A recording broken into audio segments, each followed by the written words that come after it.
যারা রাষ্ট্রীয় ক্ষমতায় যাবেন, যারা ইসলামের বিধান মতো দেশ শাসন করবেন, শান্তিপূর্ণভাবে দেশ পরিচালনা করবেন, তাদের ঈমান আকীদা যদি বাতিল হয়, তাইলে ওরা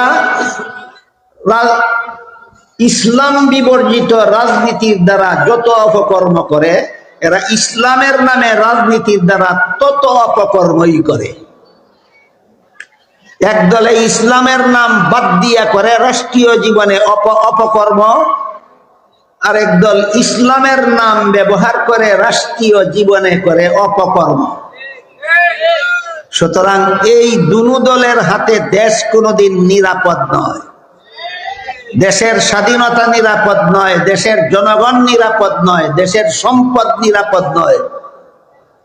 এজন্য যারাই বলে আমরা ইসলামের বিধান মতো, আল্লাহর বিধান মতো দেশ শাসন করতে চাই, এদের ঈমান আকীদা শুদ্ধ না অশুদ্ধ ওইটাও যাচাই করা, এদেরকে গদিতে পৌঁছাবার আগেই যাচাই করা দরকার।